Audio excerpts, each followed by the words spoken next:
Jesus disse: vigiem e orem para que não caiam em tentação.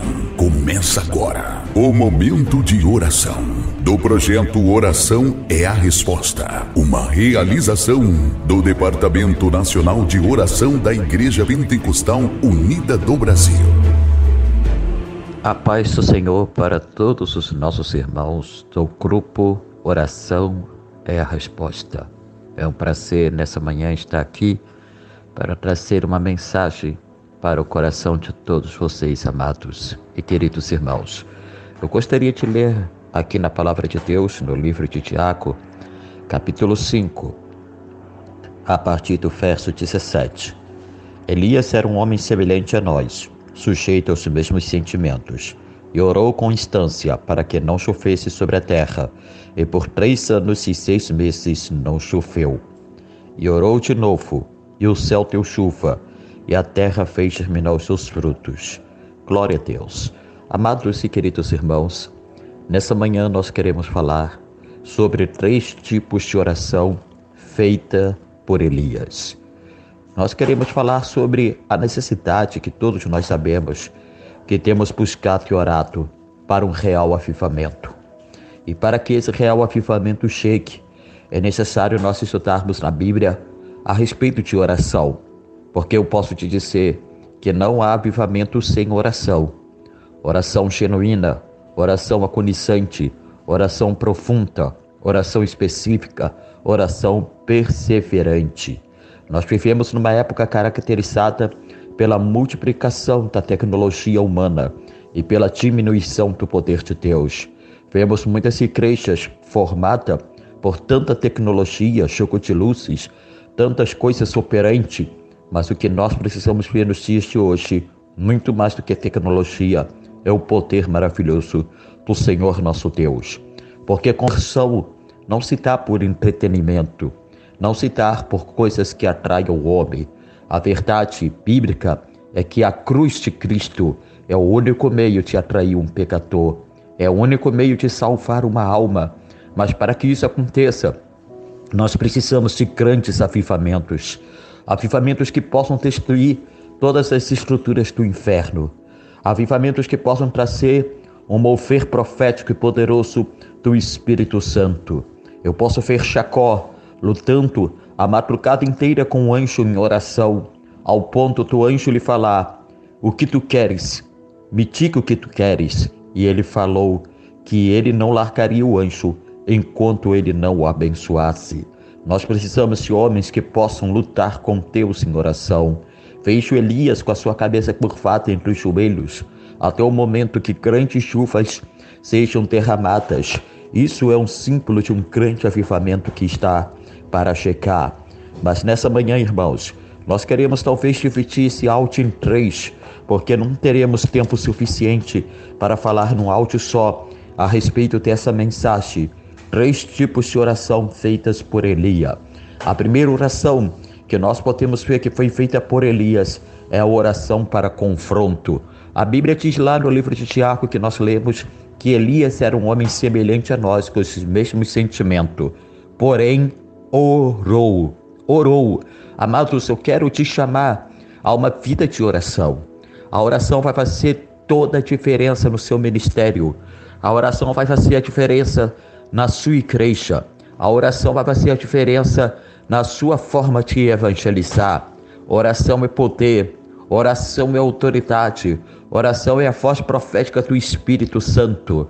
Amados, a primeira oração, tipo de oração feita por Elias, foi a oração para confronto. No capítulo 17, quando diz assim: então Elias, o tespita dos moradores de Gileade, disse a Acabe: tão certo como vive o Senhor Deus de Israel, perante cuja face estou, nem orvalho nem chuva haverá nestes anos, segundo a minha palavra. Você veja que lá em Tiago nós lemos que Elias orou, e durante 3 anos e meio não choveu. Amados, Elias aqui faz uma oração de confronto.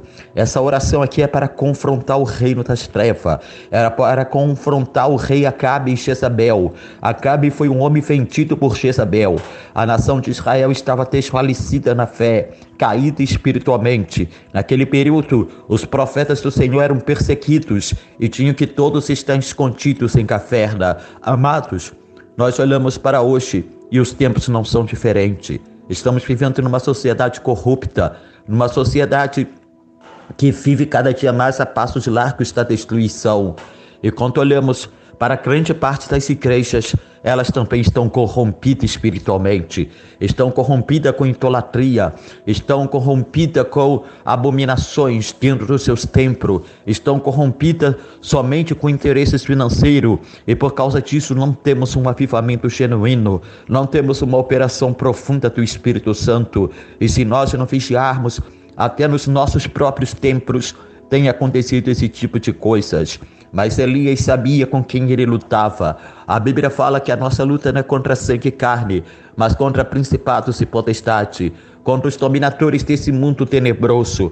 Mas tem que chegar o momento, irmãos, que nós temos que enfrentar esses espíritos malignos por meio de uma oração de confronto. Elias naquele momento fez uma oração de confronto, porque Baal, aquela entidade, ele também era chamado Deus da chuva. E naquele instante, Elias deu uma palavra de ordem, e aquela palavra confrontou o espírito que reinava naquele momento. Amados, nós precisamos ter autoridade para repreender os espíritos de abominações, os espíritos de religiosidade dentro de nossas igrejas, os espíritos de falta de crescimento, o espírito de falta de visão. Nós temos que repreender das nossas ruas, dos nossos bairros, o espírito das trocas, o espírito do homossexualismo.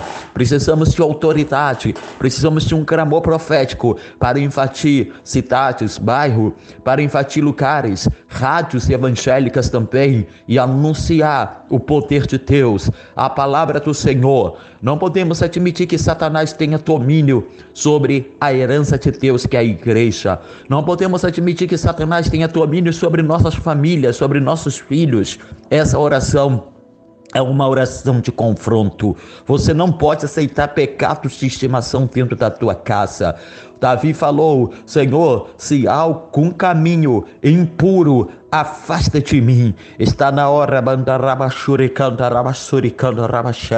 a igreja se levantar na autoridade do Espírito Santo e realizar coisas que Deus quer que seja feita, mesmo que isso traga um problema, porque a oração de Elias de confronto deixou Israel 3 anos e meio sem alimento. Foi fome, foi seca. Mas, irmãos, mesmo que a nossa oração de confronto possa trazer crise e problema na vida de algumas pessoas, porque elas estão no erro, estão em pecado, porque quando você traz uma palavra reformadora, uma palavra edificada na palavra de Deus, você vê que até dentro das igrejas pessoas vão se levantar contra ti, porque elas estão vivendo um sistema religioso, elas não estão vivendo aquilo que Deus quer. Tome cuidado, não deixe de confrontar, pregue a palavra a todo tempo. Paulo falou a Timóteo: insta, ensina, exorta com toda a autoridade. Nesse momento nós vamos fazer a oração da fé. Amados, esse é o primeiro tipo de oração para confronto.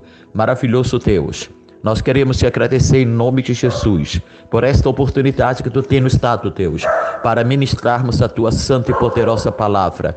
Te pedimos agora no nome maravilhoso de Jesus que tu possas tocar na vida da tua igreja, abençoar os nossos irmãos que estão ouvindo, abençoar a todos aqueles, Deus, que podem sintonizar esse áudio. Deus, alcance, salve, transforme, faz a tua obra de uma maneira poderosa e tremenda. Eu creio e acredito no seu infinito amor. Amém. Que Deus possa abençoar a todos, irmãos. Um abraço para o pastor Lintomar, para toda a equipe da Diretoria Nacional de Oração. Um abraço para todos os irmãos de Brasília e Goiás. É um prazer enorme ter vocês conosco, trabalhando e orando. Amém. Compartilhe essa mensagem, irmãos.